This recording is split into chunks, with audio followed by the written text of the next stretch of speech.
What's up, guys? This is the Gospel according to Mark with a C. He is I and I am he. Just taking some time to tell you exactly what's on my mind, and I hope everyone's safe out there. Listen, guys, I want to do this video to show my support for the Fandom Menace Illustrator, Stephen Wayne. All right, now a lot of us have probably seen Stephen Wayne's art. As a matter of fact, he's behind this shirt that I'm wearing right now. Forgive me if I don't get up and sashay a little bit to model it for you, but I have a short amount of time here. You know, we'll have a fashion show maybe another time. But anyway, I want to talk about how Stephen Wayne has reimagined this character, Avar Chris, I think it is, from the High Republic young adult novels that are coming up, right? And if you've seen these characters, you know, the imagination, you know, of these characters and everything, you know that they're a little bit stiff, like literally, and that's the only thing that's stiff when you talk about them, okay? Because all of them are pretty much asexual, you know, like real drone zombie looking characters. And the one character that we're talking about here, Avar Chris, I believe it's supposed to be a woman, right? And they have like a little character breakdown of this so-called woman and what she's supposed to be. So let me just read the description, the character description. It says here, Avar is the brightest, most notable example of Jedihood. All right, she's the brightest, most notable example of Jedihood. She always tries to see the good in people and situations and never, ever puts herself first. She's invigorated about life on the frontier and the challenges it brings, and is an inspiration for those who work with her. She's compassionate, not dogmatic, and always ready to sacrifice herself over others. Avar Chris is the best of the best. I think they've been watching too much Doomcock. They named her Avar. Doomcock, that's a direct shout out to you because she is the bestest ever. So they just named her Avar. That is so funny. But anyway, I can just show you, right? Like this is what the so-called she thing looks like, okay? I mean, what kind of pose is that, number one?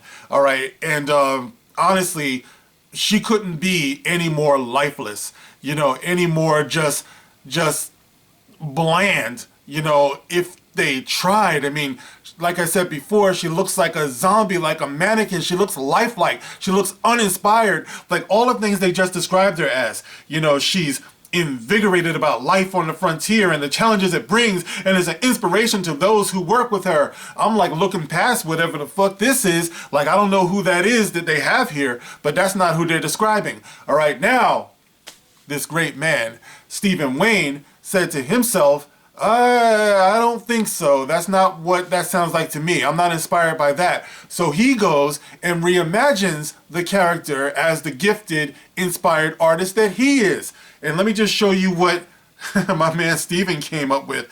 All right. Now remember, guys. All right. Hold on a second. Let me just do that. Remember, guys. This is what they gave us. This is the freak, the thing that they gave us. All right. This is what my man Stephen gave us. Hold on. Let me close that. You got pop-ups on here like a ma. All right. Look at that. Look at it. All right. That is what you call beautiful. That's what you call inspired. Now you see inspiration and invigorated for life and all that stuff. I mean, the character, the way he drew it, looks like it's animated. You know what I mean? Like it looks like it's just ready to jump off the page, or in this sense, the screen. You know, it just looks like it's just full of life and energy. You know, the hair is blowing. You know, the way that she's standing is a way that a human being would stand. She looks like a real woman. She's actually got curves. It just goes to show you guys what I've been saying for so long. These people are truly afraid and threatened by femininity. It's like they call, you know, Fandom Ministers, you know, like mama's boys in their mom's basement and shit like that. These are the ones who are in their mom's basement, who are in a state of arrested development, who wouldn't know what to do if they got in front of a woman, if their life's dependent on it. You know what I mean? That's what they are. So the only way they can present a woman is in a way that is non-feminine and non-threatening to them. Like they don't want to have to be faced with the inner workings of their manhood. It makes them uncomfortable. Ooh, it makes them feel kind of funny. They're not used to this feeling. They're uncomfortable with it. You know what I mean? And that's what we're dealing with. So they want to take all the sexuality out of female characters, you know, so it doesn't threaten them and their little fragile manhood, if you even want to call it that, you know. So, yeah, guys, I just want to applaud Stephen Wayne, you know, for his vision, for his courage to actually make a woman who looks like a woman, and for all of these so-called artists out here that's in Lucasfilm or Disney or Star Wars or whatever's going on. You need to be out of here. You know, you need to be out of what we love. And that's it. You know, that's the way it's always been. You know, we've always looked up to our heroes. You know, that's what I was talking about on the other video, you know, heroes versus superheroes. It's like superheroes are always supposed to be what we want to see ourselves as, like, better. You know, it's us, but better. It's like when you go online and you have an avatar, or if you're playing like Call of Duty or something, it's like you're not going to choose the flabby, out of shape character that like better reflects you. You're going to pick the character or the avatar that is you, only better. You know what I mean? Like the best version of you that you can imagine. You know, and that's what you shoot for. You know, in the same way, that's what we look for in our heroes and our characters in fiction and fantasy. You know, we look for ideal. You know, we look for ideals. We look for the best that we can possibly be. You know, we look for things that we might want to aspire to be. You know, we don't want to bring the character down to us. We see us in the mirror every day. It's like we want to see a character that we like want to believe that we can rise to.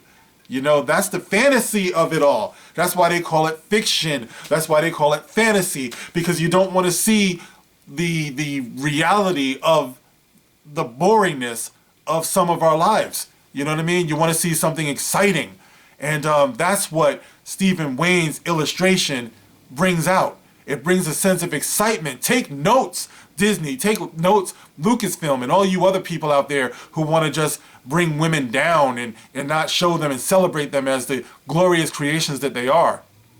But anyway, guys, like I said, those are my quick thoughts on that. I'm there for it. I love it. That I would definitely patronize. That I would support. So, all right, guys, what do you think? Would you prefer one? Would you prefer this one? Why? Let me know. Get in the comment section. And as always, you can like, share, subscribe. And when you subscribe, please hit the notification bell and hit all so you get all notifications from when I do these videos.